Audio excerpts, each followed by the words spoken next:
yesterday what we have seen, I have told you something like we have something called as a login page here, something called as a login page here, correct?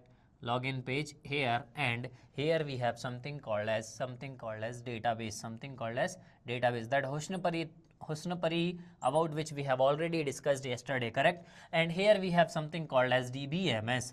Here we have something called as DBMS, how user talks to DBMS, how DBMS talks to database, then how database returns the result set, then how this result set is returned to the user. This we have already seen. Who is this guy? This guy is user. Who is this guy? This guy is database. Who is this guy? This guy is DBMS. Are you able to understand? Now the question is, yesterday I have raised one question. Yesterday I have told you that what is the question? The question is, actually में यहाँ क्या होता है? Actually में यहाँ क्या होता है? That is the real question. यही हमें बताएगा actually, and from this only we will come to know that actually जो एसक्यूएल है ना, वो कहने में सिंपल है पर पीछे से इतना टेढ़ा क्यों है, और हर चीज के पीछे एसक्यूएल ही क्यों है, that you will come to know the reality, like what actually happens between user to DBMS and DBMS to database. DBMS to database. Let's say we have some table and some rows and columns here. Are you able to understand? Now, without wasting time, let's jump what actually happens here. What actually happens here. तो चलो यार बिना किसी रुकावट के शुरुआत करते हैं. गले में हिचकिचाहट तो पानी पी लें, गर्म पानी पी लें, विक्स की गोली लो, सब कुछ ठीक करो. चलो अभी यहाँ से स्टार्ट करते हैं. Let's say this is a very beautiful user. This is a very beautiful और बहुत ही सुंदर हमारा एक यूजर है, एक बहुत ही सुंदर यूजर, और यू कैन से it's a beautiful girl, okay, or a beautiful boy. Now the name of my user is Dinga. The name of my user is Dinga. Ding ding Dinga. What is the name? Dinga is the name of my user. Dinga is the name of my user. Now this user is using browser.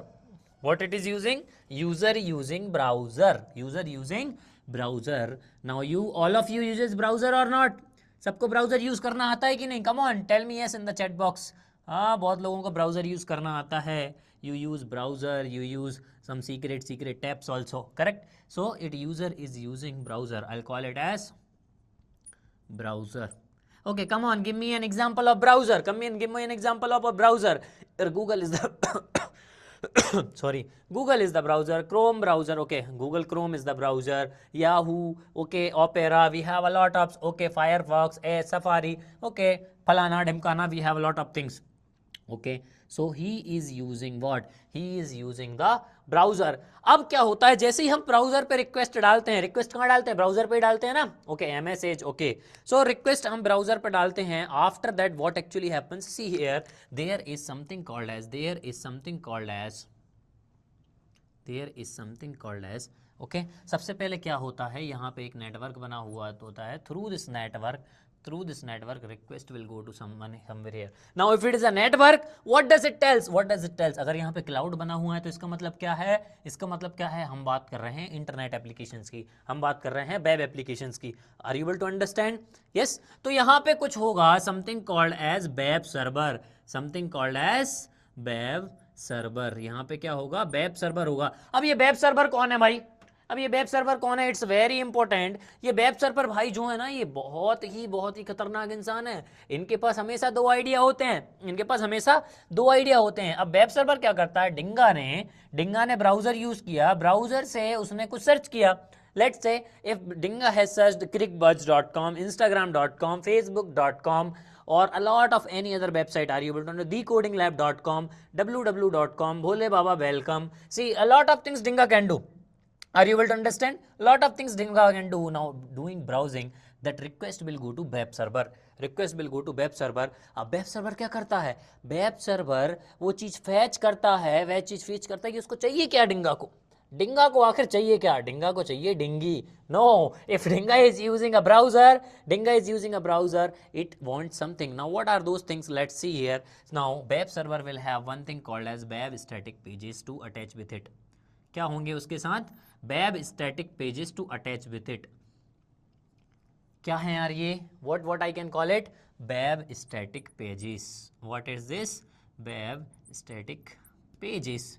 Okay. Do you know what is web static pages? Which language I used to write the web static pages or to create the web static pages? Your favorite hypertext markup language, HTML. Everybody, whenever comes to interview, sir, I am very good in HTML, sir.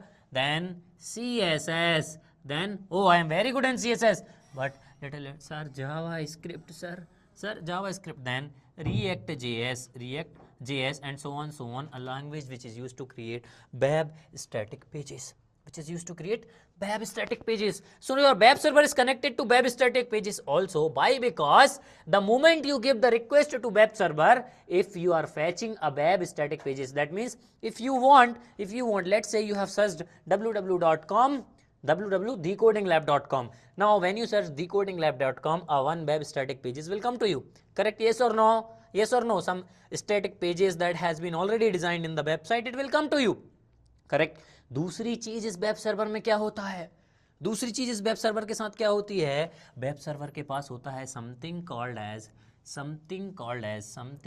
As एक बहुत ही important चीज, that is called as what it is called as application server. यहाँ पे होता है application server. अभी तो रियल मजा आएगा तो मेरे को. Application server. इस एप्लीकेशन सर्वर में क्या होता है सर? यहाँ पे लिखा रहता है लॉजिक. अब लॉजिक किस चीज का? Now let's say if you are designing a website, do you think that without logic your website is working?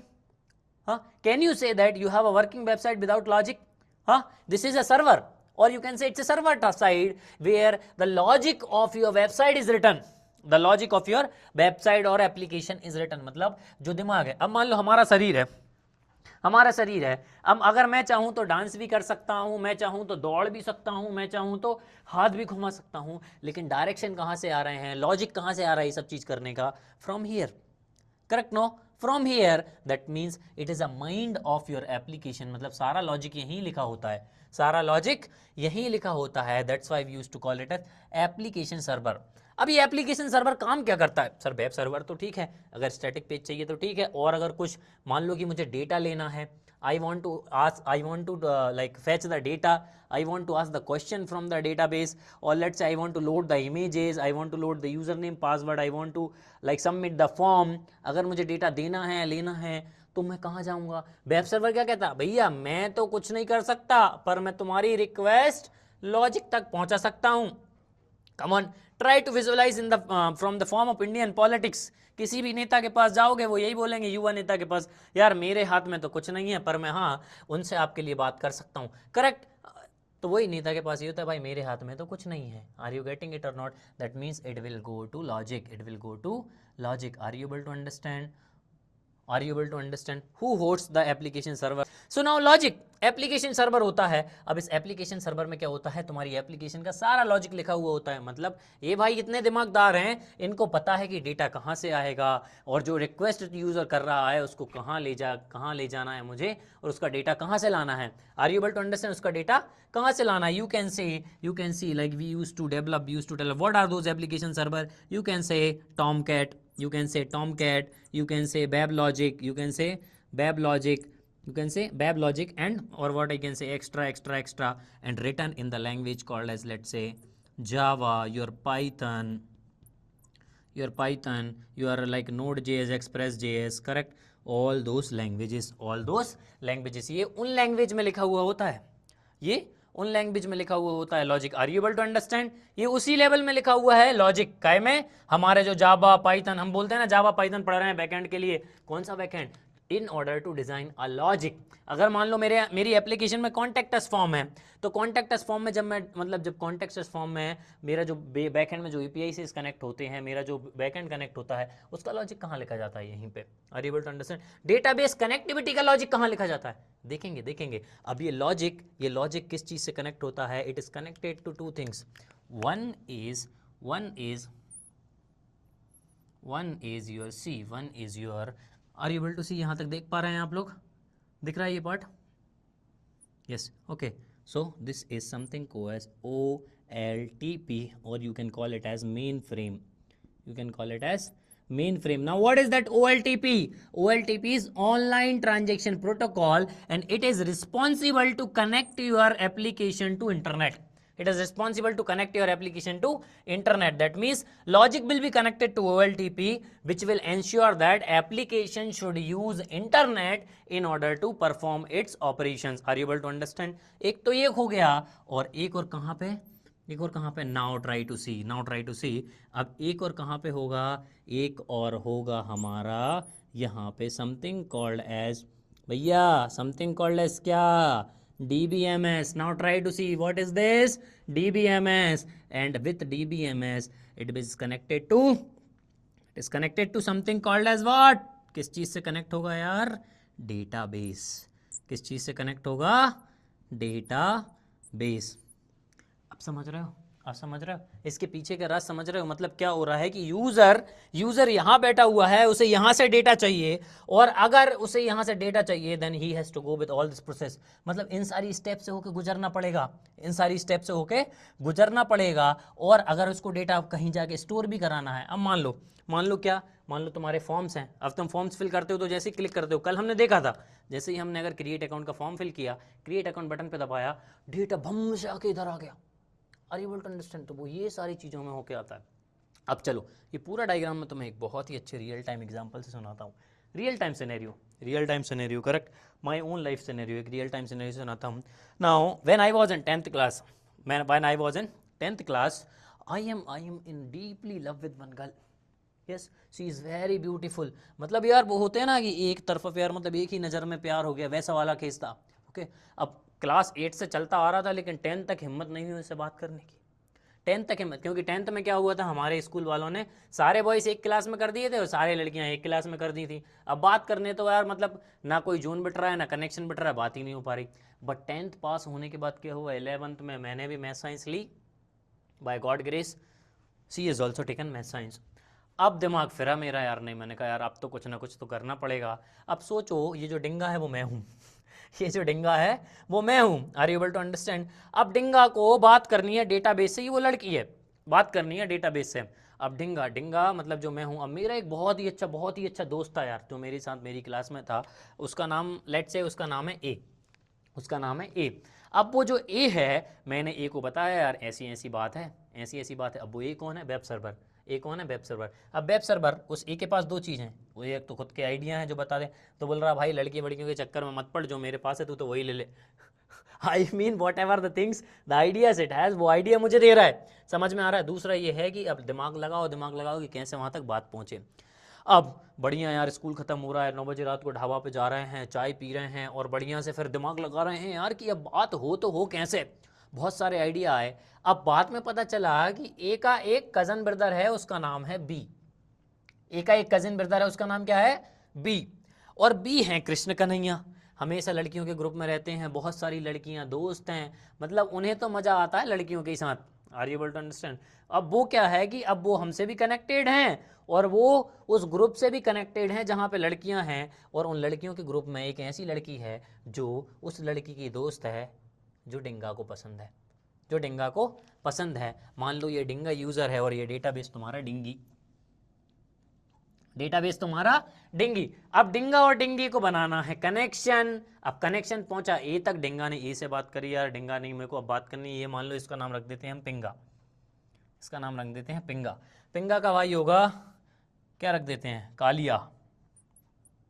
Kaliya. अब पिंगा ने कालिया से बात करी, कालिया से बात करने के बाद उसको पता चला यार कि वो लड़कियों के कनेक्शन में है। अब वो लड़की जो डेटाबेस से कनेक्शन में है, अब तुम बताओ लड़कियों की भाषा कोई जान सकता है क्या? स्वयं महादेव पता नहीं कर पाए कि महिला के दिमाग में क्या चल रहा है, हम तो बेचारे इंसान, हमें क्या पता होगा। Are you able to understand? I am not discriminating but yeah it's an example. तो अब ये दोनों की यहाँ तक बात पहुँची, फिर यहाँ पे उन्होंने बहुत सारा कहा, अरे बहुत अच्छा लड़का है, बहुत सीधा लड़का है, ना लड़ाई करता है ना झगड़े करता है, बहुत अच्छा है, हैंडसम है और मतलब लोगों का ख्याल रखता है, मतलब क्या क्या बातें हुई होंगी मुझे नहीं पता। अब मैं इधर दूर कोने में खड़े होकर वहाँ देख रहा हूँ कि क्या बात चल रही है, पास तो जा नहीं सकता, चप्पल पड़ने का डर है ना, समझ रहे? That means I am not able to understand what is happening there, but I have pass the request, I have pass the request. Same way it happens here कि डिंगा pass the request, it went to web server and from web server it went to logic. Now this logic is responsible to convert that request in the form of query, in the form of query, that means that request will be converted in the form of query, then this query will be passed as a request to DBMS, then DBMS and will communicate with database, and then database will return the response, database will return the response. Now कैसे होता है, चलो एक बार और बता देता हूँ कैसे होता है. अभी ये रिक्वेस्ट आई यहाँ से, अब ये रिक्वेस्ट गई कहाँ पे, वेब सर्वर पे. ये क्या है भाई तुम्हारी रिक्वेस्ट, क्या है भाई तुम्हारी request, come on tell me what it is, request. अब वेब सर्वर से फिर रिक्वेस्ट गई कहाँ पे, लॉजिक, लॉजिक मतलब एप्लीकेशन सर्वर पे, एप्लीकेशन सर्वर से रिक्वेस्ट गई कहाँ पे, DBMS में, और ये रिक्वेस्ट कन्वर्ट हो गई इन the form of SQL query, in the form of SQL query. फिर वहाँ से request I hear, request I hear, ये रिक्वेस्ट में फिर क्या, किस टाइप में अगर यहाँ पे रिस्पॉन्स आएगा, किस टाइप में, रिजल्ट सेट, किस टाइप में, रिजल्ट सेट. ये same result set will be pass to logic. कहाँ पे पास होगा, लॉजिक के पास. क्या जाएगा, ये रिजल्ट सेट जाएगा लॉजिक के पास. ये लॉजिक क्या करेगा, उसको कन्वर्ट कर देगा in the form of response, in the form of response. और फिर ये वेब सर्वर क्या कर देगा, उसको कन्वर्ट कर देगा in the form of HTML text. Are you able to understand, HTML HTTP request, are you able to understand. समझ में आ रहा है कि नहीं, फटाफट अपने हाथ ऊपर कर दो. You will get a response, you will get a response, ये ही रिस्पॉन्स तुम्हें मिलेगा. Are you able to understand, क्या मिलेगा, ये रिस्पॉन्स तुम्हें मिलेगा. That actually what happens between user and DBMS, that actually what happens between user and DBMS. मतलब यूजर और DBMS के बीच की जो प्रेम कथा है ना, वो ये है भाई, ये है, देख रहे हो, ये होता है इनके बीच में. That is called as client server architecture और DBMS 3-tier architecture.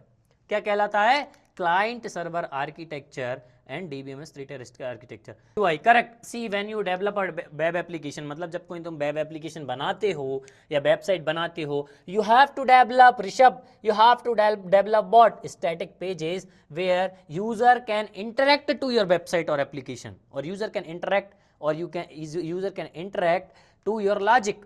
It's an interface, it's an interface between your database और बिटवीन योर ब्राउजर. उस इंटरफेस के लिए तो यूज़ करना पड़ेगा ना यार भाई, स्टैटिक पेज तो यूज़ करना पड़ेंगे ना. तो वेब सर्वर क्या करता है, ये स्टैटिक पेजेस को भी लोड करता है, एज वेल एज हमारे लॉजिक से भी कनेक्ट होता है. जब ये दोनों भाई मिलते हैं, दो भाई दोनों तबाही, ये जब दोनों भाई मिलेंगे ना, जब ये दोनों भाई मिलेंगे ना, तो क्या होता है, that is called as business logic, that is called as business logic. Combination of web server and logic or application server, web server or application server is called as business logic, business logic. So we can say that this diagram is what happens between user and DBMS. मतलब user और DBMS के बीच की प्रेम कहानी क्या है, ये diagram है. डिंगा dinghy की प्रेम कहानी is what happens between user and DBMS, and you call this प्रेम कहानी what, क्या नाम देंगे, इस प्यार को क्या नाम दूं, जल्दी बताओ क्या नाम दूं, DBMS 3-tier स्ट्रक्चर. इस प्यार को मैं नाम दूंगा DBMS 3-tier स्ट्रक्चर और client server architecture, client server architecture. Are you able to understand. या तो क्लाइंट सर्वर आर्किटेक्चर या DBMS 3-tier स्ट्रक्चर, तुम इसको कुछ भी कह सकते हो. Yes correct Aditya, you can say anything, either DBMS 3-tier structure और क्लाइंट सर्वर आर्किटेक्चर. समझ में आया. डिंगा ने डाला, क्या डाला, www.com. गणपति बब्बा वेलकम, गणपति बब्बा आ गए. Are you able to understand, this is how it happens, this is what happens between user and DBMS. Are you able to understand, सबको समझ में आया. Sir application server need OLTP to load, application server need OLTP to load. See, when you are requesting something and it is connected to the internet, obviously it need OLTP to load, because जब तक तुम internet से connect नहीं होगे, even your web page will, static web page he load नहीं होंगे यार, static web pages ही load नहीं होते. समझ रहे हो. तो जब मैं बोल रहा हूँ ना कि मतलब बोला है ना मैंने, वेब सर्वर और एप्लीकेशन सर्वर जब दोनों का कॉम्बिनेशन बनता है ना, that combination is called as business logic. That means जो बिजनेस हम बना रहे हैं और the application that we are building, that it is build for business only, no. So the both combiningly form as it is a business logic. Okay, तो ये कंबाइनिंगली ये दोनों ही बिजनेस लॉजिक बनाते हैं. Okay, sir, is web server and hosting machine different? Web server और hosting machine, yes, totally इन दोनों में कुछ डिफरेंस होते हैं, that none of our business now. अगर मैं वो सारी चीज़ें तुम्हें पढ़ाने बैठा कि वेब सर्वर, होस्टिंग सर्वर क्या होता है, एप्लीकेशन सर्वर और कहाँ कहाँ से कनेक्ट होता है, so I this diagram is just to show you what happens between user and DBMS। Are you able to understand? क्योंकि अगर मैं उस चीज़ों को सबको पढ़ाने बैठूंगा ना तो मतलब 1-2 दिन तो उसी में चले जाएंगे। Then SQL again, SQL remains same. So when you are going to learn Python, you are going to learn each and everything, like whether web server or hosting machine is different or not. I don't know who is going to take. I think Vivek sir is going to take the Python. Okay, so soon after 10 days he is going to join. Okay, so कल ही मेरी उनसे बात हुई यार, and he is saying that I will also join you Sanjay after 10 days. So yes, he is going to join and he is going to teach you Python, and बिल्कुल मज़ा आने वाला है। There you will get to know like ये सारा web server Python का back end काम करता है, देन OLTP रिक्वेस्ट से क्या लोड होगा क्या लोड नहीं होगा, each and everything you are going to learn in your back end. देखो यार, येस आई नो, देखो DBMS के पास RBAC भी होता है, लेकिन क्या होता है DBMS तुम्हें पता है यार, it's a database management system. अब अगर मुझे इंसर्ट करना है, मुझे क्रिएट करना है, मुझे सेलेक्ट करना है, तो ये तो ठीक है, ये तो ठीक है। पर मान ले विद्यासागर, जब मैं कोई वेब एप्लीकेशन को बना रहा हूँ और जब वेब एप्लीकेशन को मैं होस्ट कर रहा हूँ, तो वेब एप्लीकेशन में क्या चीज़ें होती हैं, ठीक है, वेब एप्लीकेशन में वेब स्टैटिक पेजेस भी होते हैं, बिजनेस लॉजिक भी होता है, सिक्योरिटी लेयर भी होती हैं। और फिर अब मुझे एक बात बताओ कि जब अगर ये सारी चीज़ें होंगी, do you think that DBMS alone can handle it? Come on, answer. Do you think DBMS is like capable of handling all those things? Yes, I want an answer. DBMS alone is not eligible, even not it's not eligible, मतलब वो अकेला ये सारे काम कर ही नहीं सकता यार, क्योंकि इतना ज़्यादा, मान लो जब डेटा बहुत बड़ा होता है, वेब स्टैटिक पेजेस होते हैं, बिजनेस का लॉजिक होता है, सिक्योरिटी होता है, OLTPs होते हैं, मतलब वो सिर्फ एक डेटाबेस को मैनेज करने के लिए होता है यार, कि मतलब सेलेक्ट कर लिया। एडमिन पैनल को काम करने के लिए होता है, मतलब उसको इतना पता होता है यार कि एडमिन कौन है, एडमिन है तो वो मतलब डेटा को सेलेक्ट भी कर सकता है, इंसर्ट भी कर सकता है, डिलीट भी कर सकता है। यूज़र है तो वो सिर्फ उसको सेलेक्ट कर सकता है, तो उसको तो इतना ही पता है ना यार DBMS को। उसको क्या पता कि बिजनेस लॉजिक कैसे लिखा जा रहा है, उसको क्या पता कि भाई स्टैटिक पेजेस कहाँ लोड हो रहे हैं, उसको क्या पता कि एप्लीकेशन सर्वर कैसे काम कर रहा है। Now if I will not build a DBAC, I will not build a DBAC again on the application server, DBMS alone will not be able to handle all such operations. That is the reason again we have to build it. What actually happens when we write SQL query, और SQL query कैसे actually execute होती, तो सब फटाफट यार अपना कमर का seat belt बांध लो, क्योंकि अब SQL का रियल रॉकेट उड़ाने वाला है। Are you able to understand? Yes or no? तो सभी जोर से बोलेंगे www.com SQL बाबा वेलकम। चलो तो हम चालू करेंगे आज SQL का एग्जीक्यूशन प्लान देखने के लिए कि how actually SQL query gets executed, how actually. जय हो SQL बाबा की, जय हो SQL बाबा की। ओके, www.com SQL बाबा वेलकम। तो सबसे पहले एक हम डायग्राम बनाते हैं और उस डायग्राम के बाद हम समझेंगे कि हर एक स्टेप में क्या क्या इन्वॉल्व होता है, हर एक स्टेप में क्या क्या इन्वॉल्व होता है। तो सबसे पहले तो हमारे डेंगा भाई बना लेते हैं, बहुत ही खूबसूरत डेंगा भाई। चलो डेंगा भाई आप आ गए, ठीक है, ये हमारे डेंगा भाई। अब डेंगा भाई हमारे यूज़र कर रहे हैं, यूज़ क्या कर रहे हैं, चलो मान लो डेंगा भाई ने यूज़ किया वही लॉगिन पेज, ओके, वो मान लो एक लॉगिन पेज डेंगा भाई ने यूज़ किया। डेंगा भाई ये इट्स वेरी नाइस यार, ही मतलब बहुत ही रॉकेट साइंस वाला आदमी है, तुम समझो, मतलब उसके बाल हमेशा खड़े ही रहते हैं, ठीक है, अभी डाउन है, खड़े कर देता हूँ, चलो ठीक है। तो ये डेंगा भाई हैं। अब मान लो ये DBMS है, अब ये DBMS में क्या एक्चुअली हो रहा है, DBMS के बाद जब SQL क्वेरी की फॉर्म में रिक्वेस्ट पास होती है डेटाबेस में, उसके बीच में क्या होता है। तो सबसे पहले मैं यहाँ बताता हूँ तुम्हें, सबसे पहले आते हैं मेरे भाई जिनका नाम है क्या नाम है, पार्सर।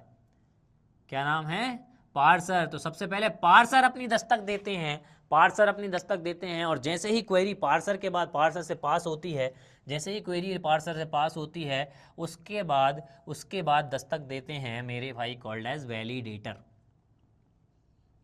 कौन, वैलिडेटर। उसके बाद कौन दस्तक देते हैं, वैलिडेटर दस्तक देते हैं। पहले पार्सर दस्तक देते हैं, फिर वैलिडेटर दस्तक देते हैं। कौन दस्तक देते हैं, पार्सर। तो क्वेरी जैसे ही क्वेरी पार्सर से पास होती है, उसके बाद क्वेरी जाती है वैलिडेटर पे।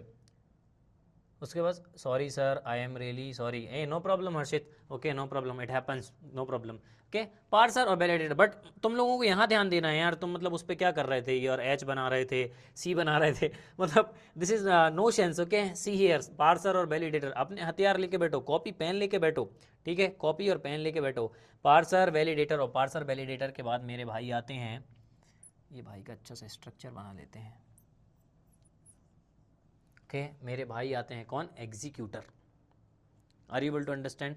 पार्सर आता है, पार्सर के बाद वैलिडेटर आते हैं, और वैलिडेटर के बाद आते हैं मेरे भाई एग्जीक्यूटर, मेरे भाई एग्जीक्यूटर, एग्जीक्यूटर, और एग्जीक्यूटर के बाद फिर हम आते हैं रिजल्ट पे, उसके बाद हम आते हैं रिजल्ट पे, उसके बाद आते हैं रिजल्ट पे। तो ये एक प्रोसेस होती है क्वेरी को एग्जीक्यूट करने की, और फिर उसके बाद रिजल्ट के बाद क्या मिलता है, रिजल्ट के बाद नहीं, यहाँ पे नहीं, डीबीएमएस, डीबीएमएस को मिलता है result, and then DBMS is used to reply to user. तो ये होता है यार एक्चुअली। अब पार्सर के अंदर क्या होता है, वैलिडेटर के अंदर क्या होता है, एग्जीक्यूटर के अंदर क्या होता है, रिजल्ट के अंदर क्या होता है, हर चीज को तोड़ मरोड़ के और खोद के निकालेंगे, क्योंकि यही तो हमें जानना है कि एक्चुअली होती कैसे, चलती कैसे है क्वेरी, एक्चुअली चलती कैसे है query. Are you able to understand? ये पार्सर क्या काम करता है, ये क्यों है हमारी, क्या है, पार्सर के अंदर लेक्चर होता है, वो लेक्चर क्या काम करता है, वैलिडेटर, वैलिडेटर क्या काम करता है, एग्जीक्यूटर, एग्जीक्यूटर क्या काम करता है, फिर उसके बाद रिजल्ट मुझे कैसे मिलता है, that we are going to see. Until एक ही रफ डायग्राम बना लो फटाफट, then we are going to see what is parser, what is validator, what is executor. इसका पूरा बहुत अच्छा डायग्राम दूंगा, you will enjoy that, okay. Now draw it fast, I will be back in another 1 minute with clean board.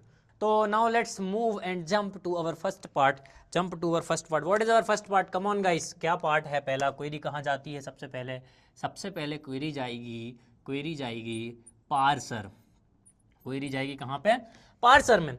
अब parser का actually काम क्या होता है, और पार्सर एक्चुअली करता क्या है, पार्सर एक्चुअली करता क्या है, पार्सर के अंदर होती है, पार्सर के अंदर होती है, पार्सर के अंदर ऑप्शन होता है पार्सिंग स्टेटमेंट का, यहाँ पे होती है पार्सिंग स्टेटमेंट। कौन से ऑपरेशंस परफॉर्म होते हैं, पार्सिंग स्टेटमेंट्स। अब स्टेटमेंट्स को पार्स किया जाता है, अब स्टेटमेंट क्या होते हैं, that we are going to see, your query is called as statement, your query is called as statement। इस parsing statement के बाद होगा tokenization, tokenization, और टोकनाइजेशन के बाद होता है सिंटैक्स एनालिसिस, सिंटैक्स एनालिसिस। बहुत ही ध्यान से सुनना यार, दिमाग की पेटी बांध लो, कुछ भी उल्टा नीचा नहीं होना चाहिए, इट्स अ सिंटैक्स एनालिसिस। अब हम समझेंगे कि टोकनाइजेशन में क्या होता है, सिंटैक्स एनालिसिस क्या होता है। नाउ सिंटैक्स एनालिसिस और टोकनाइजेशन। अब टोकनाइजेशन क्या होता है, टोकनाइजेशन क्या होता है, मान लो कि मैं यहाँ पे एक क्वेरी लिख रहा हूँ, सेलेक्ट, यार अभी ये सर आप ये कौन सी क्वेरी लिख रहे हैं, क्वेरी कैसे लिखी जाती है, डोंट वरी एट ऑल, मुझे पता है तुम में से बहुत लोगों को आता भी है, because you all are very good student, but जिसको नहीं आता don't worry, I'll teach you what is the role of select and each and everything, सारी चीज़ पढ़ेंगे। but now let's assume you have a query where you are writing select a b, select a b from and write any table name। from के बाद क्या लिखते हैं, कोई भी table name, मान लो मैं लिख लेता हूँ यहाँ पे student, students, correct, students, and after that I will right here where marks is greater than 78, 78 या कोई भी रैंडम नंबर तुम ले सकते हो। अब ये जो क्वेरी लिखी है, अब ये जो क्वेरी लिखी है, ये क्वेरी पार्सर के अंदर एक्चुअली जाएगी कैसे, और पार्सर के अंदर इस क्वेरी के साथ क्या होगा, पार्सर क्या छेड़खानी करेगा इस क्वेरी के साथ, लेट्स सी। सो पार्सर इस क्वेरी को सबसे पहले देता है टोकनाइजेशन को, और टोकनाइजेशन है बादशाह, ये तोड़ मड़ोड़ देते हैं, बहुत ही बड़ा बॉडी बिल्डर है, बहुत ही बड़ा बॉडी बिल्डर है, इसका तोड़ने का और फोड़ने का ही काम है। अब तोड़ के कुछ तो करना पड़ेगा, तोड़ के कुछ तो करना पड़ेगा, तोड़ के फेंक तो सकते नहीं है, उसको रखना पड़ेगा। नाउ व्हाट इज दैट तोड़ा फोड़ी, लेट्स अंडरस्टैंड,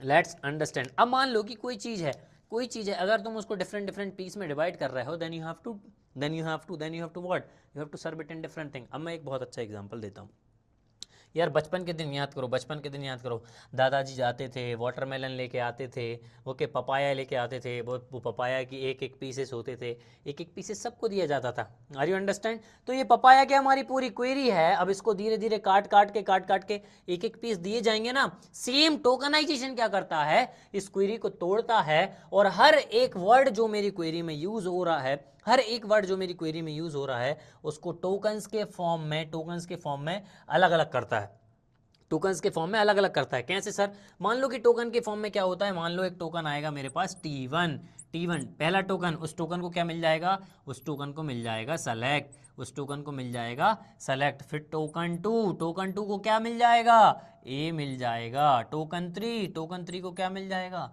कॉमा। हाँ, कॉमा तक टोकन में मिलता है यार, कॉमा तक ऑल्सो गोट्स इन टोकन, ठीक है। उसके बाद आएगा T4 में क्या आ जाएगा, कम ऑन, फ्रॉम। T4 में आ जाएगा फ्रॉम। T5 में क्या आएगा, Aditya focus, this is how execution happens of query, ठीक है। यहाँ पे क्या आएगा, T5। स्पेसिस भी आते हैं, I know, species will also come, okay. So this is I am explaining of words, okay. T5 what will come, student, what will come, student. Are you able to understand? T6 में क्या आ जाएगा तुम्हारा, where class. T6 में क्या आ जाएगा तुम्हारा, where class. T7 में क्या आ जाएगा तुम्हारा, let's say you are writing marks, T8 में क्या आ जाएगा तुम्हारा, let's say you are writing greater than. T9 में क्या आ जाएगा तुम्हारा 78, एंड इन लास्ट T10 में क्या आ जाएगा तुम्हारा semi colon.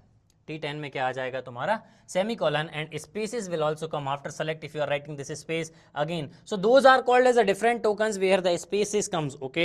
Those are called the different tokens where spaces comes. Those are called as mini tokens in tokenization. Those are called as mini tokens in the tokenization. So after select if there is a space here it becomes a part of select. वो हम parts tree में देखेंगे कि space कहाँ पे आते हैं. Are you able to understand? Space is also treated as token. Yes, it is also treated as token, but when you will go in the tokenization, when you will write the official documentation, it is written that in pure English words that is used in the query is called as tokens, as well as all the special characters is also treated as token, or you can say it as mini token, okay. It's a mini token or token. You can call any word, okay. If you are calling it token also, it's a well and good, but if you are calling it a mini token, it's like a perfect word that we used to use it, okay. So that's what it comes after select. There will be a token which is used to represent all the spaces, even for आप, क्योंकि हर एक चीज के बाद जब तुम देखोगे कि क्वेरी में जो भी वर्ड लिखा हुआ है, after everybody you will have space, after everybody you will have space, correct. तो उसके लिए कॉमन टोकन्स दे दिए जाते हैं, क्योंकि बार बार वो रिपीटेड है, ठीक है। अब ठीक है, टोकनाइजेशन फॉर्म हो गया, टोकनाइजेशन समझ में आया क्या? Come on guys, did you understood? So that's what, even see I am using a comfortable language which all can understand. तो इसीलिए यार ध्यान से सुनो। तो ये तो हो गया टोकनाइजेशन का पार्ट, अब आता है syntax analysis. Sir if there is another a will it be treated as T2 और another token? Yes, it will be treated as another token, क्योंकि अगर यहाँ पे A होगा, if I'll tell you, अगर यहाँ पे 2 A होंगे तो वो एक सेम कॉलम में होगा, और अगर वहाँ पे तुम्हारे पास कॉमा आ जाता है तो कॉमा की मीनिंग क्या होती है लगाने में SQL में, जैसे ही कॉमा आता है इट विल अंडरस्टैंड दैट कि ये 2 कॉलम के बीच में सेपरेशन है, 2 कॉलम के बीच में सेपरेशन है। और सबसे बड़ी बात तो 2 ए एक साथ एक टेबल में हो ही नहीं सकते, क्योंकि 2 कॉलम एक साथ एक टेबल में एक ही नाम के हो ही नहीं सकते। कब समझेंगे? When we are going to learn relational data model, ठीक है। उस समय इस चीज़ का आंसर तुम्हें और अच्छे से मिल जाएगा, sir but we have to reduce the redundancy. इस चीज़ का आंसर भी I will answer when I am going to explain you relational data model. हर चीज़ का समय आता है, थोड़ा वेट करके रखो, ठीक है। अभी टोकनाइजेशन समझते हैं। टोकनाइजेशन हो गया। सिंटैक्स एनालिसिस क्या होता है? अरे यार भाई, आदित्य नाम याद है मुझे, आदित्य। अब तुमने पूछा था ना कि अब क्या होता है, जैसे कंपाइलर सिंटैक्स चेक करता है, इंटरप्रेटर के अंदर भी कंपाइलर होता है जहां सिंटैक्स चेक होता है, वहीं पार्सर के अंदर एक ऑपरेशन होता है, इसको कहते हैं हम सिंटैक्स एनालिसिस। एक चीज़ होती है सिंटैक्स एनालिसिस करके, ये चेक करता है कि तुम्हारी क्वेरी का सिंटैक्स सही है कि नहीं। अब सिंटैक्स क्या होती है? ग्रामर होती है यार। हिंदी तो हिंदी की ग्रामर, इंग्लिश तो इंग्लिश की ग्रामर, जावा में सिंटैक्स, जावा की ग्रामर, पाइथन में सिंटैक्स, पाइथन की ग्रामर, एसक्यूएल में सिंटैक्स, एसक्यूएल की grammar. Are you able to understand? तो ये सिंटैक्स एनालिसिस क्या करता है, जब ये टोकन्स के फॉर्म में, जब ये टोकन्स के फॉर्म में सारी क्वेरी, जब पूरी की पूरी क्वेरी जब टोकन्स के फॉर्म में कन्वर्ट हो जाती है, ये हर एक टोकन को उठाता है और चेक करता है कि वेदर वो टोकन उसकी जगह पे है कि नहीं, वेदर वो टोकन उसकी जगह पे है कि नहीं है। क्यों? उसमें मेन चीज क्या चेक करता है सिंटैक्स, मेन चीज क्या चेक करता है, सिंटैक्स चेक करता है कि पहले नंबर पे मेरे बड़े भाई सेलेक्ट हैं कि नहीं है, मेरे बड़े भाई सेलेक्ट हैं कि नहीं है। सेलेक्ट के अंदर जो लिखा है उसके बाद वो चेक करते हैं कि मेरे एक और बड़े भाई फ्रॉम हैं कि नहीं है, फिर और चेक करता है कि उसके बाद वेयर हैं कि नहीं है, अगर ग्रुप बाय यूज कर रहे हैं तो वो है कि नहीं है। Are you able to understand? तो ये होता है सिंटैक्स एनालिसिस, मतलब पूरा का पूरा सिंटैक्स चेक होता है। सिलेक्ट के अंदर, सिलेक्ट के बाद अगर तुम्हारे पास, सिलेक्ट के बाद क्या होता है, सिलेक्ट के बाद मान लो कि तुम्हारे पास 2 कॉलम है, यहाँ पे कितने कॉलम है, कम ऑन गाइस, 2 कॉलम है, ओके, ए और कॉमा बी, ए कॉमा बी। और अब मैं तुम्हें बता देता हूं कि ए कॉमा बी जब दोनों होंगे तो उसके बीच में कॉमा है कि नहीं है।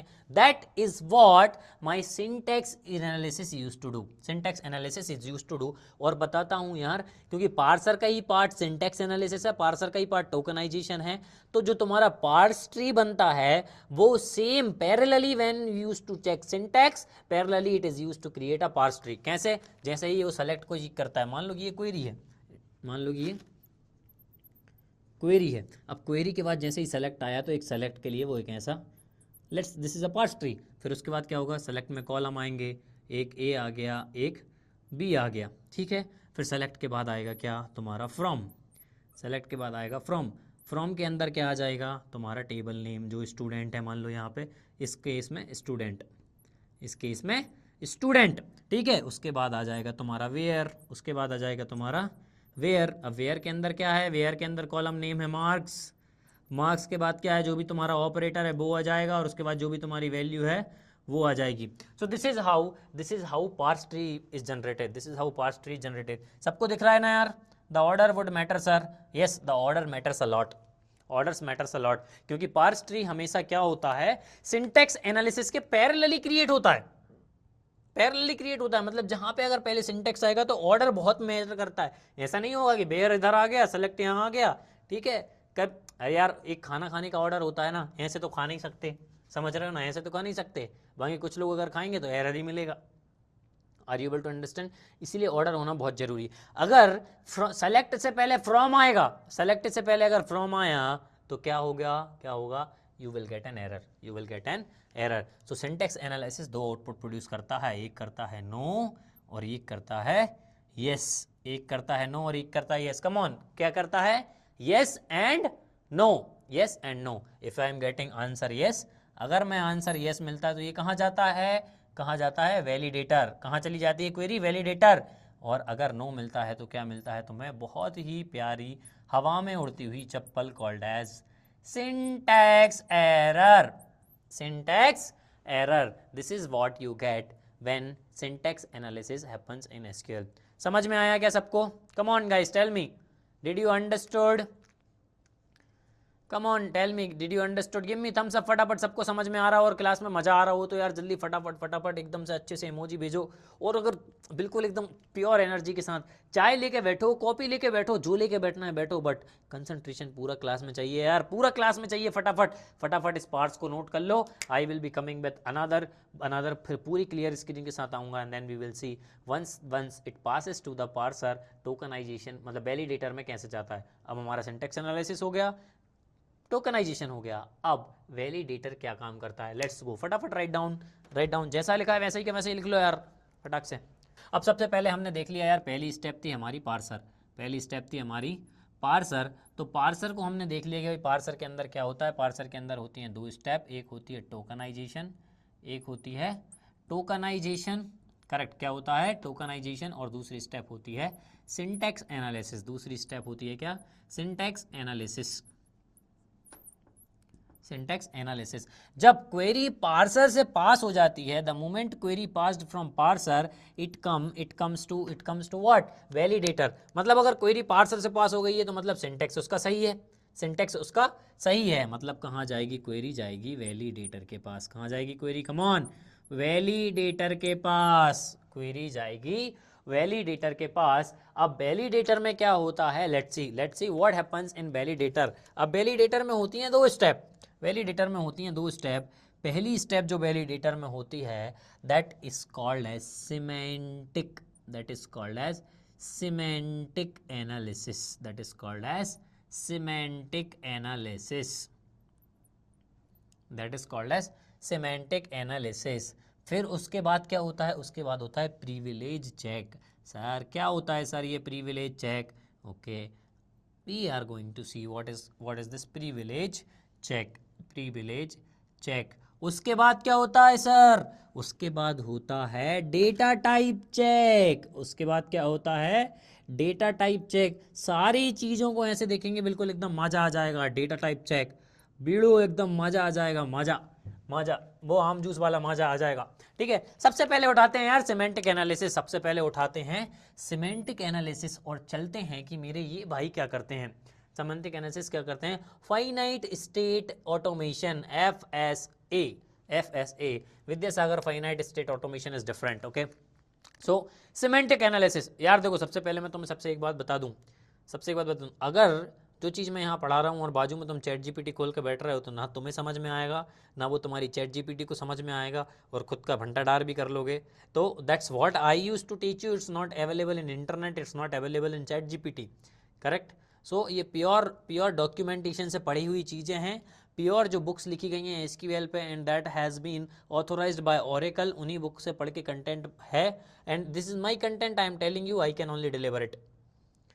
आई am very honest, and if I am giving you challenge, you go and search. ठीक है, और अगर चैट जीपीटी भी तुम्हें मिलेगा तो वो शायद आधा से ज़्यादा कंटेंट मैंने ही डाला होगा। क्यों कह रहा हूँ? Because it's a generative AI, it learns from user, it learns from user. Are you able to understand? तो ऐसा नहीं है यार, मैं बोल रहा हूँ अगर वैसा तुम कर रहे हो, it is going to hurt yourself only. समझ में आ रहा है? तो यहाँ अगर कुछ समझ में नहीं आ रहा है मुझसे पूछो, चैट जीपीटी के पास मत जाओ। Okay, it's not your companion. Okay, yes और नो? हाँ, so खुशी, yes, you have told the correct answer, it is used to check the logic। तो ये क्या होता है? ये चेक करता है कि यार मेरी क्वेरी लॉजिकली करेक्ट है कि नहीं, लॉजिकली करेक्ट है कि नहीं। अब लॉजिकली करेक्ट कैसे, मतलब अब ये जरूरी क्यों है? अब जरूरी क्या है? एक होता है शादी में डांस करना और एक होता है पौआ पी के डांस करना। एक होता है पौआ पी के डांस करना, 50 रुपए की महारानी फंसाई, महाराजा फंसाया और घूम रहे हैं पूरे इंदौर में। Are able to understand? And when you are dancing on the vacation, मतलब योर मैरिज और कोई पार्टी, सो देयर, मतलब जहाँ पे तुम वहाँ पे वो डांस कर रहे हो उसका कोई मीनिंग है। बट अगर दारू पी के डांस कर रहे हो ना तो उसका कोई मीनिंग नहीं है। समझ रहे? तो लॉजिक होना चाहिए हर काम को करने से पहले। वही लॉजिक, वही रिक्वेस्ट अगर मैं मेरी क्वेरी के फॉर्म में पूछ रहा हूँ मेरे डेटाबेस से, तो मैं मतलब ये जो है, ये मेरा वैलिडेटर का काम है टू चेक, वैलिडेटर का काम है टू चेक कि यार जो बंदा ये क्वेश्चन पूछ रहा है वो लॉजिकली करेक्ट पूछ रहा है या नहीं पूछ रहा। मतलब उसने कुछ लॉजिक लगाया या नहीं लगाया, या बस उठा के कुछ भी मुंह उठा के चले आए। मतलब क्या सर, कैसे कैसे? Let's say see here, if I will write a query called as select A, B, column names, okay, A, B from student where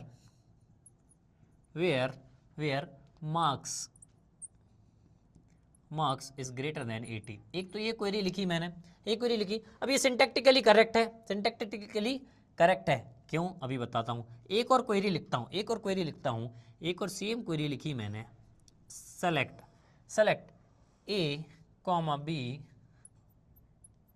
from again student where salary is greater than 8,000। Now अब तुम अपना logic लगाओ, अब लगाओ दिमाग। अब मुझे बताओ कि क्वेरी कौन सी सही है और कौन सी गलत। बताओ मुझे कौन सी सही है और कौन सी गलत। सिंटैक्टिकली कौन सी सही, कौन सी क्वेरी गलत है और कौन सी क्वेरी सही है, बताओ। विच क्वेरी इज करेक्ट सिंटैक्टिकली, मतलब सिंटैक्स दोनों क्वेरी में किसका सही है और किसका गलत। कम ऑन आंसर, 1 और 2, reply fast, so focus here. तो यार जब देखो इन दोनों, जब ये दो क्वेरी रहेंगी, क्या होगा इन दोनों क्वेरी में कि ये क्वेरी भी सिंटैक्टिकली करेक्ट है और ये क्वेरी भी सिंटैक्टिकली करेक्ट है, मतलब दोनों सिंटैक्टिकली करेक्ट हैं। क्यों? क्योंकि अगर तुम देखोगे तो यहाँ पे सेलेक्ट भैया परफेक्ट तरीके से बैठे हुए हैं, कॉलम भी परफेक्ट तरीके से बैठे हुए हैं, फ्रॉम भी परफेक्ट तरीके से है, टेबल का नाम भी परफेक्ट तरीके से है, वेयर भी अच्छी तरीके से है, मार्क्स और सब। और यहाँ पे भी वही है। बट अब लॉजिक अगर मैं लगाऊं, क्या कोई स्टूडेंट सैलरी, किसी स्टूडेंट को सैलरी मिलती है क्या? Come on tell me, do any student gets salary? किसी स्टूडेंट को सैलरी नहीं मिलती। दैट मीन्स यार अगर स्टूडेंट टेबल है तो उसमें सैलरी कहां से आ गई? उसमें सैलरी कहां से आ गई? ये तो लॉजिक ही नहीं बैठता। That means this column is not present inside. ये तो कॉलम ही प्रेजेंट नहीं है, ये तो स्टूडेंट में है ही नहीं। पहली चीज ये हो गई। अब मान लो कि यहाँ सैलरी तो उसका एट्रीब्यूट है ही नहीं, कॉलम ही नहीं है भाई। अरे बाप रे, सिंटेक्स तो सही है रे बाबा, ये तो गड़बड़ हो गया रे बाबा, सैलरी तो है ही नहीं। मतलब लॉजिक ही गलत लिखा है, सिंटेक्स सही लिख रहे हो, लॉजिक गलत लगा रहे हो। Are you able to understand? मतलब डांस तो कर रहे हो लेकिन गलत जगह कर रहे हो बाबू, याद में रखना। तो ये सैलरी गलत हो गई। अब दूसरी चीज, अरे भैया मैं स्टूडेंट टेबल से डेटा मांग रहा हूं, ये स्टूडेंट टेबल डेटाबेस में है कि नहीं है? पहले लॉजिक तो लगाओ। अब मान लो कि मुझे पीना है लाइम जूस, अब लाइम जूस अवेलेबल है कि नहीं है, पहले ये तो चेक होगा कि नहीं होगा। करेक्ट। अब अगर स्टूडेंट टेबल ही डेटाबेस में नहीं है तो ये क्वेरी तो सिंटैक्टिकली करेक्ट है, पर लॉजिक तो देखो भैया, जो चीज है ही नहीं उसे मांग रहे हो। Are you able to understand? Come on. तो मतलब ये जो है लॉजिकली गलत है।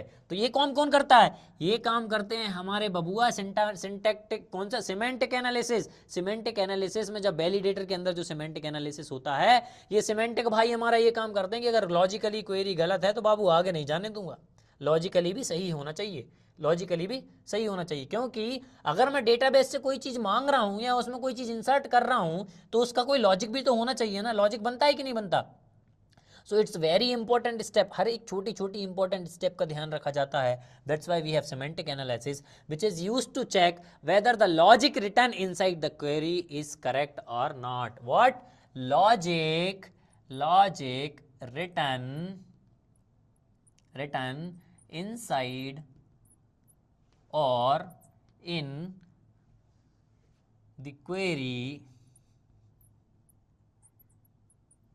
is करेक्ट और नॉट। मतलब भाई जो यहाँ लॉजिक लिखा है वो सही है कि नहीं है, कौन चेक करता है? सिमेंटिक चेक करता है। समझ में आया? मतलब ये वाली क्वेरी मेरा सिमेंटिक ये वाली क्वेरी को पास कर देगा, बट जैसे अगर ये वाली क्वेरी देखेगा, अरे बोलेगा रहने दो बाबू, तुम्हें हम अंदर नहीं जाने देंगे। काहे नहीं जाने देंगे? तुम्हारा लॉजिक गलत है रे बाबू, तुम्हारा लॉजिक गलत है। Are you able to understand? मतलब लॉजिक सही होना चाहिए, ये सिमेंटिक एनालिसिस का काम आता है, ये सिमेंटिक एनालिसिस का काम है। अब ये भी दो आउटपुट जनरेट करता है, कौन सा? यस और नो। नो है तो क्या आएगा? बहुत बड़ा एरर आएगा। और यस है तो क्या आएगा? ये चले जाएगा प्रिविलेज चेक पे। ये चले जाएगा कहाँ? प्रिविलेज चेक पे ही चला जाएगा। अब प्रिविलेज चेक क्या करता है? प्रिविलेज चेक ये करता है कि भैया जो ऑपरेशन तुम परफॉर्म कर रहे हो वो ऑपरेशन परफॉर्म करने का तुम्हें हक है, अधिकार है कि नहीं? तुम्हें परमिशन किसने दी ये काम करने की? मतलब अब देखो यार, जब हम कोई एप्लीकेशन यूज करते हैं, डेटाबेस यूज करते हैं, तो हमारे पास 3 पैनल होते हैं। कौन सा पैनल? एक होता है यूजर पैनल, एक होता है एडमिन पैनल, होता है कि नहीं होता, और एक होता है डीबीए पैनल, डेटाबेस एडमिनिस्ट्रेटर। होते हैं कि नहीं होते? ये 3 पैनल होते हैं भैया, हमारे पास 3 पैनल होते हैं। ये आरबैक क्या हो गया विद्यासागर, आरबैक के पीछे पड़ गए हो तुम। अभी देखो यहाँ प्रिविलेज चेक में क्या होता है। अभी यूजर एडमिन और डेटाबेस एडमिनिस्ट्रेटर। अब यूजर है, अब यूजर के पास क्या चेक्स होते हैं? यूजर के पास इतना ही प्रिविलेज, मतलब उसको इतना ही अधिकार है कि वो सिर्फ सेलेक्ट ऑप्शन परफॉर्म कर सकता है, तुम बताओ कोई यूजर के पास अधिकार है कि वो डिलीट कर दे रिकॉर्ड? उसके पास अधिकार है कि वो अपडेट कर दे रिकॉर्ड? अरे बेटा नहीं है। तो ये अधिकार चेक होते हैं to see the credentials, correct. मतलब that is used to check whether you have permission और not to perform the operation. Let's say when I am writing delete from students, जब मैं ये लिखता हूँ कि डिलीट फ्रॉम स्टूडेंट्स, मतलब ये डिलीट ऑपरेशन परफॉर्म करने के लिए ये प्रिविलेज में चेक होगा कि ये यूजर कौन है जो ये डिलीट ऑपरेशन लिख रहा है और क्या इसके पास परमिशन है ये डिलीट ऑपरेशन परफॉर्म करने के लिए। अगर परमिशन है तो वो कहता है कि ठीक है भाई तुम इसको डिलीट कर लो, परमिशन नहीं है तो क्या दे देगा, अगेन एरर, क्या दे देगा, error, it will say insufficient privilege, it will say insufficient privilege. एक तो ये हो गया। दूसरा क्या चीज करता है, दूसरा चीज ये चेक करता है कि जब तुम ज्वाइंस परफॉर्म कर रहे हो, तो वो ये चेक करता है कि जो भी टेबल्स तुमने लिए हैं उन पे तुम्हारा ज्वाइंस परफॉर्म करने का प्रिविलेज है कि नहीं है। you have that privilege of performing joins or not, correct, are you able to understand। तो ये प्रिविलेज चेक करता है कि जो भी अधिकार हमारे पास हैं ऑपरेशंस परफॉर्म करने के, और whatever the permissions that we have, we can only perform those operations on database. मतलब मैं सिर्फ वही ऑपरेशन डेटाबेस पे परफॉर्म कर सकता हूँ जिनकी मुझे परमिशन दी गई है, ठीक है। और क्या चीज, अब ये स्टूडेंट टेबल है, मान लो कि मुझे परमिशन है ही नहीं कि मैं स्टूडेंट टेबल को एक्सेस कर सकता हूं, तो क्या मैं ये क्वेरी पास करवा सकता हूं प्रिविलेजेस चेक से। Now if I don't have an access of accessing that student, एक तो ये मान लो, दूसरी एक और एग्जांपल देता हूं, हमने इंस्टाग्राम का एग्जांपल लिया था कल। क्या तुम्हारे पास एक्सेस होता है दूसरे का यूजर नेम पासवर्ड को एक्सेस करने का? क्या तुम्हारे पास प्रिविलेज है दूसरे का यूजर नेम पासवर्ड एक्सेस करने का? अगर भैया तुम्हारे पास प्रिविलेज आ गया और क्वेरी बिना प्रिविलेज चेक के पास हो गई, तुम तो भैया तमन्ना भाटिया का पासवर्ड हैक कर लोगे और पैसे मांगोगे। फिर Tamannaah Bhatia will write the message, मेरा अकाउंट हैक हो गया है, अगर मेरे अकाउंट से कोई पैसे मांगे तो कृपया कर पैसे ना दें। Latest trend, are you want to understand, कृपया कर पैसे ना दें। तो ऐसे करके यार फिर तो कोई भी हैक कर लेगा। क्यों? इसीलिए ये स्टेप इंपॉर्टेंट है, sir. Admin and DBA role are same, some yes, कहीं कहीं पे एडमिन डीबी रोल सेम होते हैं, कहीं कहीं पे इट विल बी डिफरेंट। मान लो क्लाइंट ने तुम्हें कोई अगर रिक्वायरमेंट दे दी कि यार they will play as an admin role, बाकी फिर एक डेटाबेस एडमिनिस्ट्रेटर तुम अलग रख दो, तो वहाँ पे एडमिन क्लाइंट वाला भी आ जाता है। So there is a different perspective we are going when we are going to design the database. I'll explain you, Kirti Sharma, what are all those same, in some cases it is same, some cases it is different। समझ में आ रहा है? Some cases same, some cases different. कहीं कहीं पे HR भी आ जाता है, कहीं कहीं पे इंटर्न वाला रोल भी आ जाता है, तो बहुत सारी चीजें आ जाती हैं। But by when we are going with the time we are going to see each and everything. Okay, ये प्रिविलेज चेक हो गया। सबको प्रिविलेज चेक समझ में आया? DVA can only be guessed based on the application, okay, based on the databases, how many databases you are using, correct, yes, और how many tables are there, okay। चलो बहुत बढ़िया, ये चीज़ भी आगे चलेंगे। चलो आगे चलते हैं। अब प्रिविलेज चेक भी दो ऑप्शन देता है, प्रिविलेज चेक भी दो आंसर देता है। कौन से दो आंसर, कम ऑन, ये दो आंसर देगा, आइदर यस और आइदर नो। नो दिया तो क्या देगा, एरर, इनसफिशिएंट प्रिविलेजेस, अंडरस्टूड। और यस आंसर दिया तो कहाँ चले जाएंगे हम? अगर आंसर यस आता है तो we will go to data type validation. कहाँ जाएंगे? Data type validation. अब ये भैया डेटा टाइप वैलिडेशन का है सर, ये प्रिविलेज चेक तो चेक कर लो, अब जो डेटाबेस टाइप चेक का है कछु समझ ही नहीं आ रहा हो। I am not able to understand what is that data type check. ये डेटा टाइप चेक क्या है? अब डेटा टाइप चेक किसने नाम सुना है? डेटा टाइप कौन कौन फैमिलियर है डेटा टाइप नाम से? कम ऑन यस, हाँ बहुत सारे लोग हैं डेटा टाइप नाम से फैमिलियर। अरे जावा डेटा टाइप, और पाइथन, अरे पाइथन तो डायनामिकली टाइप्ड यार, डेटा टाइप वाला खेल ही नहीं है sir. Okay, JavaScript data type, बहुत सारी चीजें। अब इसमें क्या data type, do we have data types in SQL? Yes we have data types in SQL. अब ये डेटा टाइप चेक करता क्या है, एक एग्जांपल देता हूँ। डेटा टाइप चेक करता क्या है, लेट्स से यहाँ पे लेते हैं एग्जांपल। यहाँ हम लिखते हैं एक और query, select A from student, where ध्यान से देखना इसमें। अब मैं यहाँ लिख दूँ where marks equals to ABC, अब ध्यान लगाओ भैया, मार्क्स किस टाइप के होंगे सब बताओ, मार्क्स किस टाइप के होंगे? किसी के मार्क्स स्ट्रिंग में आए हैं क्या? हाँ नहीं आते। नंबर होते हैं 20, 25, 30, समझ में आ रहा है ना? इंट या फ्लोट में आ जाते हैं। चलो ठीक है, तो इंट फ्लोट में आ जाते हैं। अब मैं लिख रहा हूँ मार्क्स इक्वल्स टू ABC, यहाँ पे ये भैया मान लो ये भैया है फ्लोट, और ये भैया है स्ट्रिंग। क्या स्ट्रिंग और फ्लोट एक है? बताओ मुझे, स्ट्रिंग और फ्लोट एक है?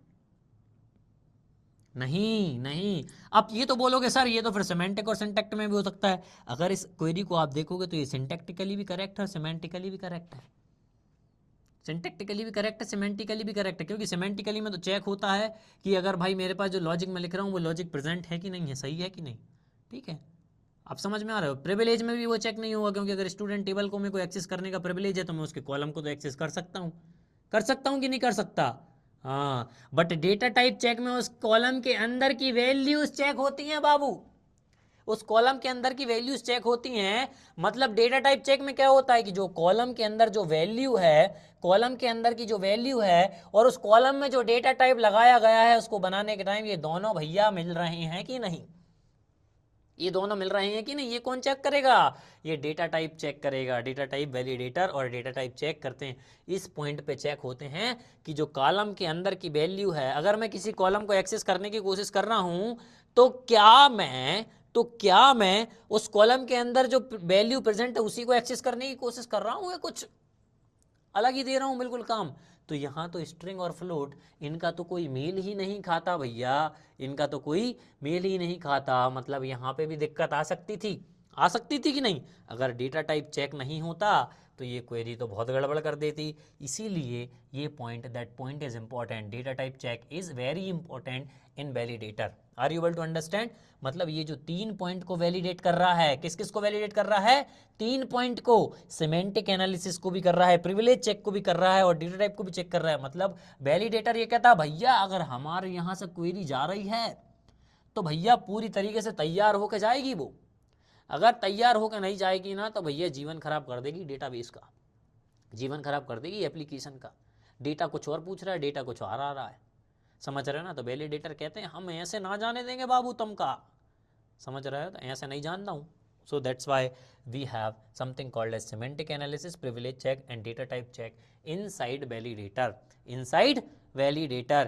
तो सबको वैलिडेटर समझ में आया यार कि वैलिडेटर क्या क्या काम करता है, जल्दी जल्दी फटाफट बता दो, फटाफट बता दो। चलो सबको समझ में आया यार, सबको समझ में आया, जल्दी जल्दी लिख लो, फिर हम अगली स्टेप पे चलते हैं। और हमारी अगली स्टेप क्या होगी, ऑप्टिमाइजर। अभी तो ऑप्टिमाइजर बचे हैं, ऑप्टिमाइजर के बाद एग्जीक्यूटर और फिर हम आएंगे रिजल्ट सेट पे। फटाफट फटाफट इसको रख लो, फटाफट मैं आता हूँ एक क्लियर स्क्रीन के साथ अगले 1 मिनट में, फटाक से हो गया। तो चलो फटाफट तीसरे स्टेप की तरफ चलते हैं यार, क्योंकि टाइम रन हो रहा है और हमें इन डेप्थ पढ़ना है तो यार थोड़ा सा टाइम तो लगेगा। पर अब हम चलते हैं हमारे 3rd स्टेप की तरफ। कौन से स्टेप की तरफ, तीसरे स्टेप की तरफ। और जो तीसरा स्टेप होता है उसको हम बोलते हैं ऑप्टिमाइज़र। ऑप्टिमाइज़र, उस डायग्राम में मैंने ऑप्टिमाइज़र दिया था क्या तुमको, ऑप्टिमाइज़र दिया था क्या? अगर नहीं दिया हो तो वैलिडेटर के बाद ऑप्टिमाइज़र ऐड कर लेना। ओके, वैलिडेटर के बाद ऑप्टिमाइज़र ऐड कर लेना। Are you able to understand. ना को हाँ कर लो, ना को हाँ कर लो, कोई दिक्कत नहीं है। ऑप्टिमाइज़र, अब ऑप्टिमाइज़र में बेसिकली होता क्या है, ऑप्टिमाइज़र में बेसिकली होता क्या है। अब ऑप्टिमाइज़र नाम से तो तुम समझ गए होगे यार कि ऑप्टिमाइज़र करेंगे क्या, ये करेंगे हमारी क्वेरी को ऑप्टिमाइज़, ये करेंगे हमारी क्वेरी को ऑप्टिमाइज। अब क्वेरी ऑप्टिमाइज कैसे होगी, ऑप्टिमाइज मतलब यार मतलब ऑप्टिमाइज मतलब क्या होगा। मान लो एक सिनेरियो देता हूँ, कोई लड़की है, see I am not discriminating, just an example. Okay, girls what girls will go inside the beauty parlor. She is the normal girl, the moment she stepped inside the beauty parlor, after 1 hour when she will come back and boys will see, appa what is this, are you able to understand। मतलब पहचान में ही नहीं आ रहे हो भाई, कौन हो आप, ऐसा मतलब ऐसा हो जाता है ना कि मतलब क्या हुआ कि आप ब्यूटी पार्लर के अंदर गए और आप पूरा ऑप्टिमाइज होके आए, पूरा ऑप्टिमाइज होके आए। मतलब गए थे नॉर्मल इंसान जैसे, अब आए अप्सरा बन के, आए अप्सरा बन के। Kriti Sharma, redundancy remove, yes okay, redundancy remove, we will see what actually happens. और स्कैम मतलब लड़कों के साथ ये बहुत बड़ा स्कैम हो रहा है यार, बहुत बड़ा स्कैम होता है। ब्यूटी पार्लर बंद हो यार, I am just joking, okay, I am just joking, don't take it as seriousness. girls, you all are beautiful, you all are like what I can say, you are like apsaras, okay, without makeup also you all are good. So just look at into the optimizer, I am out into this okay, so optimizer, what actually optimizer do, what is the first step of optimizer?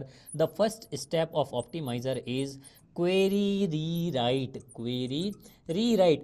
भैया ये query rewrite का हो है, what is that query rewrite, query rewrite करने की जरूरत क्यों है। अब सब लोग फटाफट देखो, जब हमने हमारा पहला स्टेप देखा था वो था पार्सर, टोकनाइजेशन और सिंटैक्स एनालिसिस के बाद एक हमारे पास आउटपुट जनरेट हुआ था, उस आउटपुट को हम बोलते थे पार्स ट्री। क्या बोलते थे भैया, पार्स ट्री। Parse tree. अब पार्स ट्री में क्या हुआ था यार, एक ऐसा मान लो, एक ऐसा पार्स ट्री बना था, ये हमारी क्वेरी है, ये हमारी क्वेरी है, और क्वेरी के बाद हमारे पास यहाँ सेलेक्ट है, सेलेक्ट के बाद यहाँ पे हमारे पास कॉलम थे, यहाँ पे हमारे पास कॉलम थे, फिर हमारे पास था फ्रॉम, फ्रॉम के बाद हमारे पास यहाँ था क्या था, टेबल नेम था, करेक्ट, यही था ना। उसके बाद हमारे पास वेयर था, वेयर में यहाँ कॉलम था, कॉलम के बाद फिर कंडीशन थी, कंडीशन के बाद फिर जो भी वैल्यू तुमने लिखी थी वो वैल्यू थी, करेक्ट, यही था ना। अब इस पार्स ट्री को वापस से क्वेरी के फॉर्म में लिखना पड़ेगा बाबू, वापस से क्वेरी के फॉर्म में लिखना पड़ेगा, क्योंकि डेटाबेस के अंदर अगर ऐसे जाओगे ना तो भैया लात मार के भगा देगा वो, आर यू एबल टू समझ, लात मार के भगा देगा, उसे समझ ही में नहीं आएगा ये क्या है, तो उसको तो क्वेरी के फॉर्म में चाहिए ना, अगर प्रोसेस पूरी करनी है तो उसको तो क्वेरी के फॉर्म में चाहिए।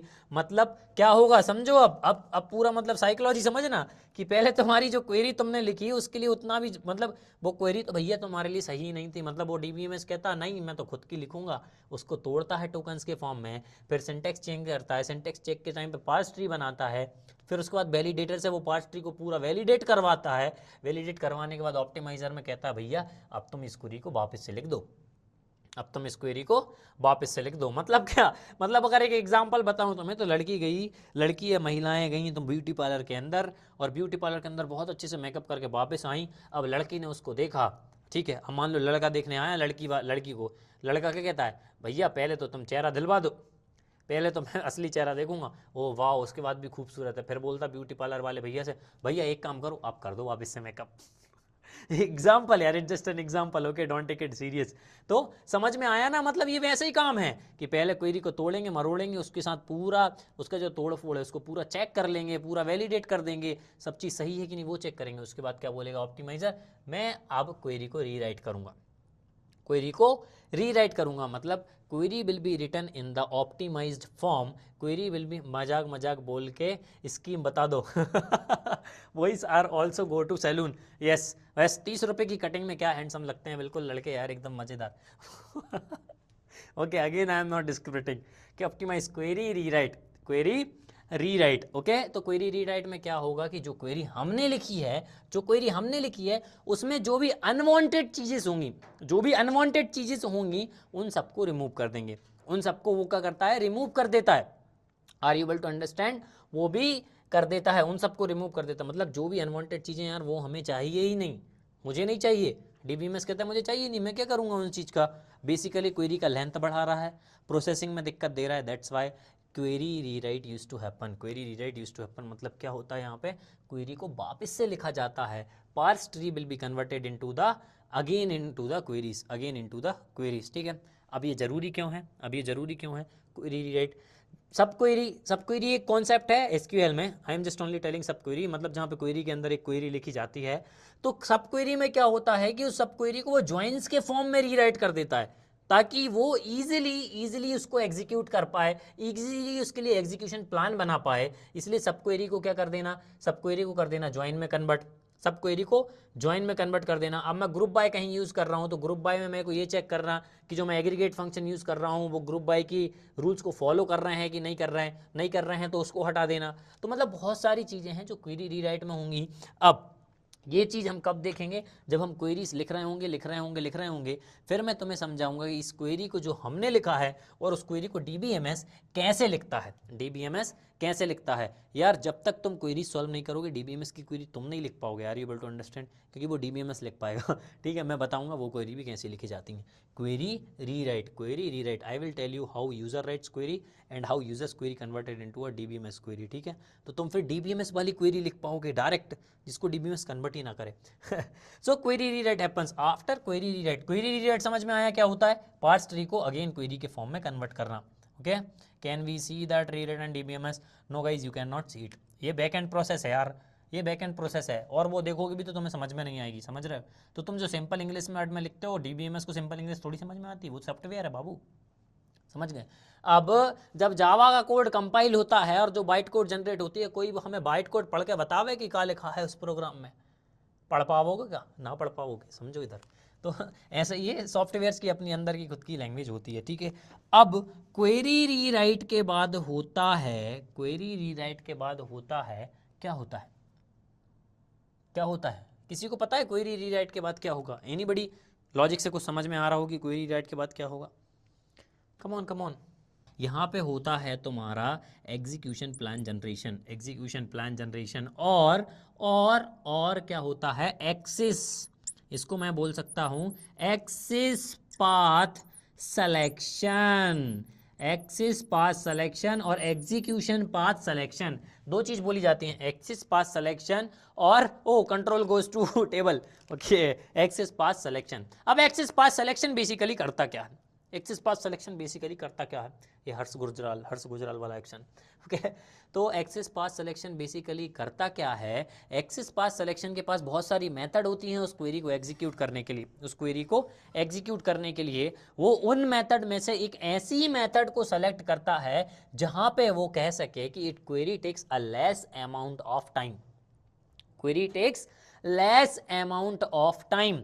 अब लेस अमाउंट ऑफ टाइम क्या होता है? मतलब यार एक्सेस पाथ सिलेक्शन में मेथड होती हैं, कुछ मेथड ऐसी होती हैं जहां पे हमें पूरे टेबल को रीड करना पड़ता है, समझ रहे हो ना, पूरे टेबल को रीड करना पड़ता है। और कुछ मेथड ऐसी होती हैं जहां पे यार मान लो कि कोई क्वेरी सिर्फ एक इंडेक्स को मेथड को वो कर रही है, समझ रहे हो, तो जहां पे कभी इंडेक्स बेस्ड सिलेक्शन एग्जीक्यूशन होता है, कहीं पे पूरा टेबल रीडिंग सिलेक्शन होता है, तो बहुत सारे टाइप के सिलेक्शन होते हैं। It is the person who is going to select which method is suitable to execute the query, मतलब कौन सी मेथड सही होगी उस क्वेरी को एग्जीक्यूट करने के लिए। अब इसमें क्या क्या होता है वो हम देखते हैं, इसमें क्या क्या होता है एक्सेस पाथ सिलेक्शन में। सबसे पहले तो ये चेक करता है कि भैया टेबल का पूरा रीड करना है, कि अगर जो क्वेरी है is asking for whole table read, whole table read, क्या सिर्फ एक इंडेक्स क्या होते हैं वो भी हम देखेंगे। ये चीज़ तुम्हें और अच्छे से जब समझ में आएंगी जब हम क्वेरी लिख रहे होंगे, क्या भैया या इंडेक्स एग्जीक्यूशन है क्या इंडेक्स एग्जीक्यूशन है क्या? मतलब इंडेक्स एग्जीक्यूशन क्या है? मतलब मैंने कोई कॉलम मेंशन किया, मान लो, हाँ, just like a Dijkstra algorithm, correct. So मतलब मान लो मैंने कोई कॉलम सेलेक्ट किया और वो कॉलम के अंदर एक वैल्यू है, ID इक्वल्स टू 101 लिखा हूं, तो मतलब एक ही इंडेक्स है, एक ID है, वो एक कॉलम है, उसके अंदर 101 है, मतलब मुझे पूरा टेबल स्कैन करने की जरूरत नहीं है। वहीं अगर मैं लिख दूं कि ID इज ग्रेटर देन 105, मतलब 105 से कितनी ज्यादा ID, मान लो कि मेरे पास 1000 ID हैं, तो 105 से ग्रेटर देन कितनी ID होंगी? 895 IDs होंगी, मतलब मेरे को पूरा टेबल स्कैन करना पड़ेगा। यस और नो, कम ऑन, यस और नो, पूरा टेबल स्कैन करना पड़ेगा। तो पूरा टेबल स्कैन की मेथड अलग होगी और इंडेक्स की अलग होगी। दूसरी बात, अब टाइम कॉम्प्लेक्सिटी क्या होगी भाई? टाइम कॉम्प्लेक्सिटी मींस कौन सी मेथड कितना टाइम लेगी इसको एग्जीक्यूट करने में। Are you able to understand? हर मेथड का टाइम कॉम्प्लेक्सिटी चेक करना, जो सबसे कम टाइम कॉम्प्लेक्सिटी लेता है, उस मेथड को ऑप्टिमाइजर क्या करता है, ले लेता है और एक पाथ सिलेक्शन बना देता है, मतलब बना देता है कि हाँ भैया अब ये रास्ता है, इसी पे चलना है तुम्हें, यही रास्ता है, इसी पे चलना है तुम्हें। Are you able to understand? अब तुम मान लो, एक एग्जांपल देता हूं, गूगल मैप्स खोलते हो, कहीं पे तुम जाते हो तो उस रास्ते पे जाने के 5-6 रास्ते होते हैं कि नहीं होते? मान लो विजयनगर से तुम्हें जाना है सिलिकॉन सिटी, जाना, अब कितने रास्ते होते हैं? एक तो सीधा ये भी रोड से चले जाओ, या फिर तुम राजवाड़ा से होकर चले जाओ, नहीं तो तुम एक काम करोगे वापस से बाईपास से चले जाओ, नहीं तो फिर रिंग रोड से चले जाओ, नहीं तो फिर कोई मोहल्ले में से गाड़ी डाल के चले जाओ। सही कह रहा हूं कि नहीं कह रहा हूं? इतने रास्ते हैं 4। अब तुम क्या करोगे? भैया ट्रैफिक कौन से पे ज़्यादा है? अरे यार एवी रोड पे तो बहुत ट्रैफिक होगा, बहुत सिग्नल है। अरे रात का समय है तो भैया राजवाड़ा से तो नहीं जा सकते, राजवाड़ा से तो जा ही नहीं सकते। फिर रिंग रोड पे भी यार थोड़ा बहुत ट्रैफिक। अरे यार एक काम करते हैं, बाईपास से चलते हैं। बाईपास पे तो अभी वो SKITM और वो पटेल कॉलेज वाला जो रास्ता है ना भैया, वहाँ पे तो मतलब आप समझ लो कि वहाँ पे आपका पूरा मेकअप हो जाएगा, जाओगे इंसान बनकर, लौटोगे सीमेंट की फैक्ट्री बनकर। ऐसा काम चल रही है उधर तो, ठीक है। सो क्या करोगे? अब तुमने बोला नहीं कि हम तो रिंग रोड से चले जाएंगे, तो जो एक्सेस पाथ सिलेक्शन क्या होता है वो तुम सेलेक्ट कर रहे हो। यहाँ पे ये एक्सेस पाथ सिलेक्शन वो सेलेक्ट करता है कि क्वेरी एग्जीक्यूट कौन से रास्ते से होगी, मतलब क्वेरी को एग्जीक्यूट करने का रास्ता कौन डिसाइड करता है? Come on, write me in the chat box, कौन डिसाइड करता है? Access path selection. Come on, who does it? Access path selection, very good, access path selection. अब पाथ सेलेक्ट हो गया है, अब चलना चालू करते हैं। अब चलना चालू करते हैं। मतलब एक्सेस पाथ सिलेक्शन के बाद क्या आता है, एक्सेस पाथ सिलेक्शन के बाद क्या आता है, join order, join order selection, join order selection. अब ज्वाइन ऑर्डर सिलेक्शन क्या होता है, क्योंकि तुम लोगों को पता है join is a very important topic of SQL, correct. बहुत इंपॉर्टेंट टॉपिक है कि नहीं है एसक्यूएल का ज्वाइन, बहुत इंपॉर्टेंट टॉपिक है। अब मान लो तुम्हारे पास 8 से 10 टेबल हैं, 8 से 10 टेबल हैं, उन 8 से 10 टेबल को किस ऑर्डर में ज्वाइन करना है, टेबल कौन से टेबल में से कौन सा डेटा फैच करना है। और अगर मान लो कि कौन से टेबल में से कौन सा डेटा मैं फैच कर रहा हूं, तो मान लो तुम्हारे पास 8 टेबल हैं, 1 2 3 4 5 6 7 8। अब वो 8 टेबल में से कौन से टेबल में से पहला डेटा निकलेगा, पहले कौन सा टेबल में जाऊंगा, दूसरा नंबर पे कौन सा टेबल आएगा, तीसरे नंबर पे कौन सा टेबल आएगा, चौथे नंबर पे कौन सा टेबल आएगा। Are you able to understand, समझ रहे हो। तो ये वो ज्वाइन ऑर्डर सेलेक्ट करता है कि भाई अंदर ही ये कौन से टाइप में, मतलब कौन सा जो ज्वाइन है पहले आएगा, कौन सा टेबल पहले आएगा, किस तरीके से तोड़ मरोड़ के देखता है, जो सबसे ईजी होता है एग्जीक्यूट करने के लिए उस रास्ते से निकाल देता है, उस रास्ते से निकाल देता है। समझ रहे हो कि नहीं समझ रहे। मतलब ये तो हो गया कि भाई हम रिंग रोड से आ रहे हैं, अब रिंग रोड में 2 वाले रास्ते हैं, एक आईटी पार्क वाला, एक भंवरकुआ वाला है। अब किसी को भंवरकुआ और एक भोलाराम वाला भी है। अब किसी को भाई भोलाराम वाले से जाना है, किसी को भंवरकुआ वाले से जाना है, और किसी को जाना है कहाँ से, आईटी पार्क में। मिलोगे कहाँ सब, राजीव गांधी पे मिलोगे, कहाँ सब राजीव गांधी। मतलब तीनों का रिजल्ट एक मिल रहा है, बट रिजल्ट एक मिल रहा है। मतलब मान लो कि उसको भाई अलग अलग रास्ते से जाना हो, पहले मतलब पहले वो भोलाराम लेगा, फिर भंवरकुआ वाला आएगा, फिर आईटी पार्क वाला चले जाएगा। ऐसे भी कर सकते हैं। So this is what join order selection, this is what join order selection. समझ में आया यार ये join order selection, access path selection, come on, समझ में आया क्या, फटाफट बता दो, समझ में आया, यस यस यस, फटाफट बता दो, आ गया समझ में। चलो फटाक से तो लास्ट स्टेप और देख लेते हैं इसका लास्ट स्टेप होता है कॉस्ट एस्टिमेशन, कॉस्ट एस्टिमेशन। अब ये कॉस्ट एस्टिमेशन क्या होता है, भैया मैं तो 500 रुपया दूंगा बस क्वेरी एग्जीक्यूट करने का, 150 रुपया देगा, क्या वो है भैया 50 रुपये में क्वेरी एग्जीक्यूट कर रहे हो, भैया 200 रुपये में क्वेरी एग्जीक्यूट कर रहे हो। डीबीएमएस बोले अरे भैया पैसे में क्वेरी एग्जीक्यूट नहीं कर रहा हूँ, मेरे मतलब मेरा कॉस्ट एस्टिमेशन का मतलब क्या है, मेरा कॉस्ट एस्टिमेशन का मतलब है मैं देखूंगा कि टाइम कॉम्प्लेक्सिटी कितनी लग रही है, टाइम कॉम्प्लेक्सिटी कितनी लग रही है, उसके बाद स्पेस कॉम्प्लेक्सिटी कितनी लग रही है, मतलब स्पेस कॉम्प्लेक्सिटी है कि नहीं है। उसके बाद इनपुट आउटपुट कौन कौन सा रीड हो रहा है, इनपुट आउटपुट डिवाइस रीड है कि नहीं है। Are you able to understand, resource utilise हो रहे हैं कि नहीं, वेरी गुड यार, बहुत अच्छे यार, एटलीस्ट यू गाइज आर, मतलब तुम कहीं ना कहीं से लॉजिक लगा के आंसर कर ही रहे हो। यूटिलाइज रिसोर्स यूटिलाइज्ड हैं कि नहीं है। Are you able to understand. तो इन सब का एक पूरा एस्टिमेशन बना के, इन सब का पूरा एस्टिमेशन बना के क्या होता है कॉस्ट एस्टिमेशन, इन सब का पूरा एस्टिमेशन बनाता है ताकि और हाँ सीपीयू